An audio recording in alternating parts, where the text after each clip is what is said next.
Fala aí, beleza, mano? Desde criancinha que eu me chamo Miguel Fernandes, hoje eu sou conhecido como o Inventor Miguel, sou diretor de inteligência artificial na Exame e vou comentar hoje uma notícia que saiu na Exame, escrita por mim, de novo. Eu falo sobre 3 ferramentas de inteligência artificial que fazem parte do meu cotidiano. Eu me lembro muito daqueles desenhos dos Jetsons, quando eu era criança, desde que eu me chamo Miguel. E aí tinha vários assistentes, o Sr. Jetson lá, tinha vários assistentes, inclusive um robô em casa que fazia a limpeza.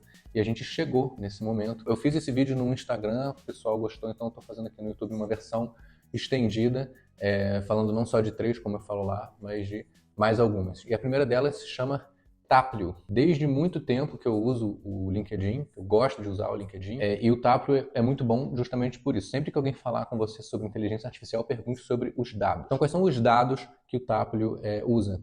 Eu conecto nele com o meu LinkedIn, então ele já vê todo o meu histórico no LinkedIn, os posts que eu já fiz, os engajamentos que eu já fiz, o meu perfil lá no LinkedIn, e ele já sugere ali para mim um nicho, né, e já sugere uma lista de pessoas, de perfis que já postam sobre conteúdos dentro daquele nicho. E aí, sempre que eu entro lá no Tapo, ele já me mostra ali, já faz uma varredura em todo o LinkedIn, e me mostra aqueles posts que mais têm a ver com o tipo de conteúdo que eu costumo gostar e que eu costumo postar.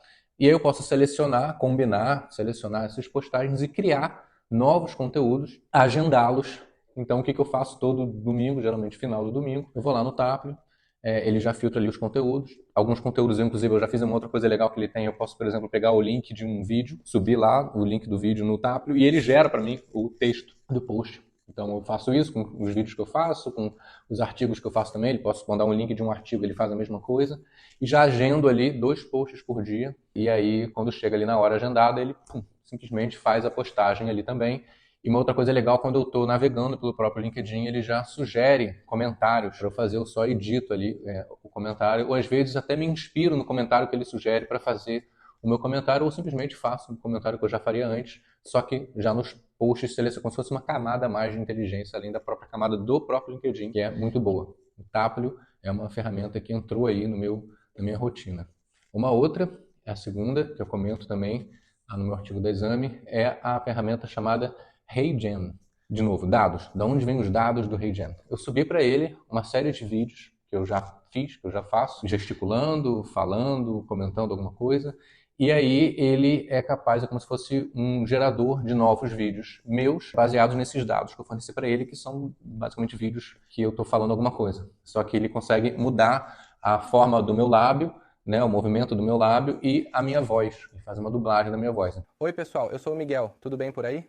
Então agora eu posso chegar lá, faço um prompt, né, do tipo, faço um vídeo do Miguel falando em espanhol tal texto. E ele, em alguns segundos, simplesmente cria esse vídeo. Hola, soy Miguel. Esta es una herramienta muy poderosa. No meu Instagram, se você for olhar lá, os vídeos que menos têm visualizações são vídeos gerados por inteligência artificial.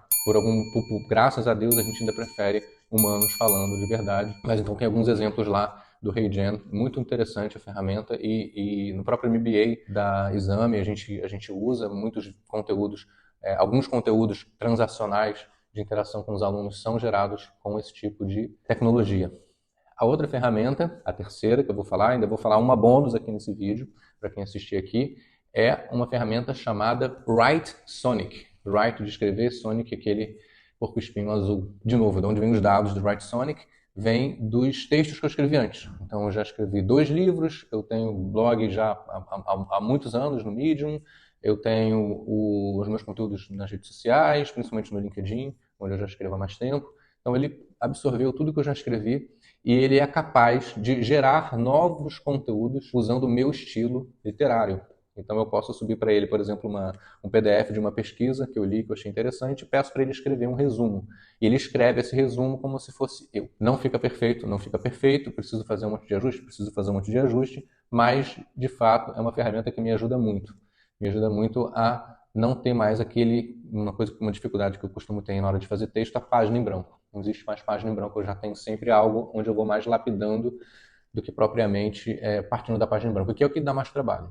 Escrever é a arte de cortar a palavra, lapidar o texto é o que dá mais trabalho. E agora a quarta ferramenta bônus é um lugar comum, todo mundo usa, o chat GPT, o iPhone das inteligências artificiais, só que eu vou dizer um uso aqui inusitado. Pelo menos eu não vi aí ninguém falando sobre esse tipo de uso antes. E foi de uma forma inusitada que ele apareceu também. Eu estava um belo dia conversando com o ChatGPT, na modo conversa dele, e o meu filho entrou no quarto, no escritório, e ele falou comigo que queria uma história, alguma coisa do tipo. O ChatGPT escutou, e quando o ChatGPT me respondeu, ele respondeu contando uma história. E aí aquilo deu um estalo, meio que, né, saí do raciocínio que eu estava e chamei ele, falei, então vamos aqui com o ChatGPT contar uma história e tal. Ele começou a conversar, o meu filho com o ChatGPT.